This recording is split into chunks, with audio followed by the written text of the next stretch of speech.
even from the beginning, like when I first watched the video of it, it looked weird. Like I felt like if a rifle bullet went through your neck here, it would just go through and you might twitch, but you wouldn't have this like huge reaction. I don't know how to explain it, but it looked like he was completely incapacitated. So when I saw the video, when they talk about, well, or when a guy theorizes that the bullet went through the back of his head and hit his spinal cord, and that's why he had such a weird reaction, and then went outside the neck, that made more sense to me. But of course, I have no idea what really happened. And I find it interesting that the FBI has released no forensic information. And they didn't really release a lot of information, as far as I know, about the Trump attempted assassination. And I generally believe that when any investigative agency doesn't have good news or conclusive news, then they don't say anything. So I think it's telling that we don't really know anything about the this Kirk thing, and the whole text.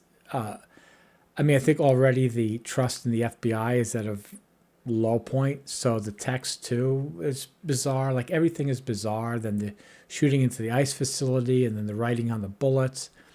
It reminds me of a few years ago. Russia claimed that there were these terrorists that did these things, and they went to a room and they photographed the room of this supposed terrorist, sort of like a Robinson guy, and on his bed were all these like communist manifesto type stuff, and then these three Sims games.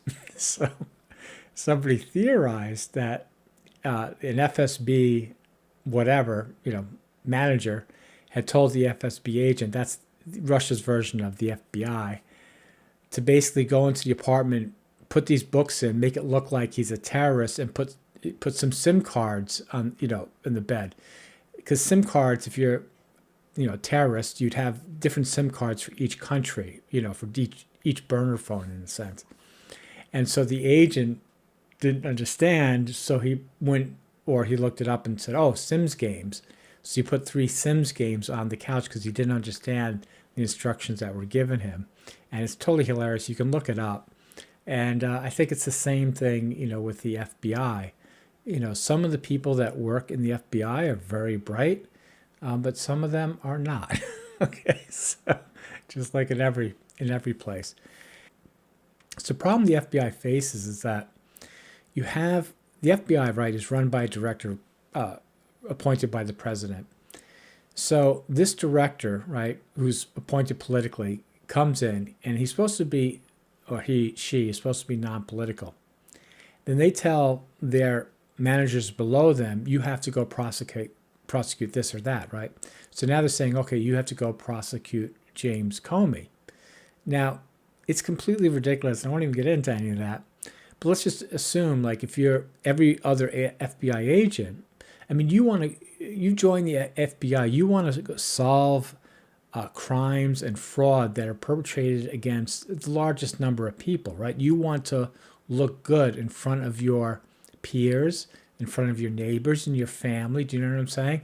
You'd like to say, hey, I cracked this drug ring, or I tracked this human trafficking ring. That's what you're living for, right? That's what you're working for. You're not working to like put one guy right in jail for some conversation he had 3 years ago about a conversation that's even 3 years before that, right? There's nothing to that. It's very debilitating.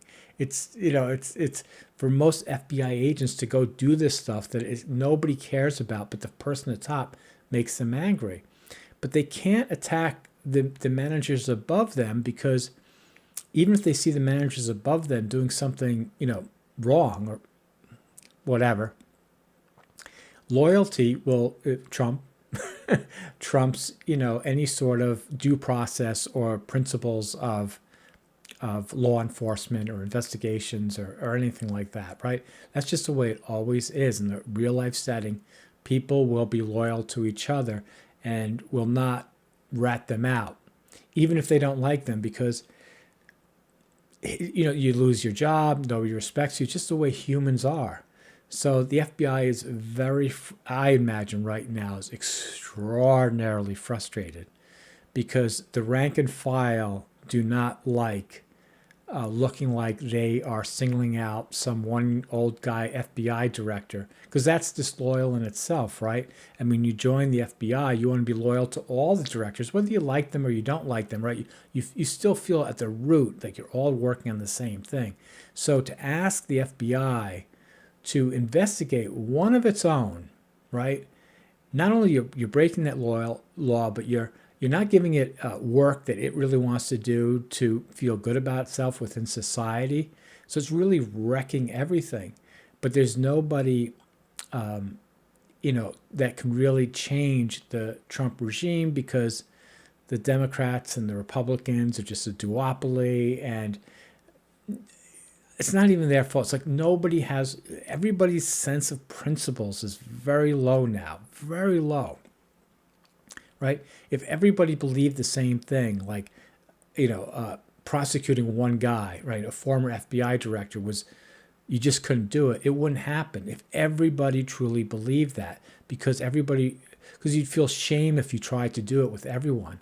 But there's no shame, because people just don't feel that strongly about it, right? I mean, there's nobody surrounding Trump that's saying, no, you absolutely cannot do this. Because when that person gets fired, right, nobody comes to back them up, right? As he goes down the line, he says, well, I'm going to do this. And somebody says no, and he fires him. Everybody else needs to quit below him. But they don't, because everybody is so cynical. Everybody just believes it doesn't make a difference. I mean, there are people that quit, obviously, but they don't, it's just not enough. It's just not enough coming through society. So I've rambled on long enough, and almost at 10 minutes. So one reason I feel like, okay, I have to do some video tonight is like, I just want to see like how many views does this video get compared to the ones I just did the week before. Anyway, thanks for watching. I hope I said something interesting, and good night.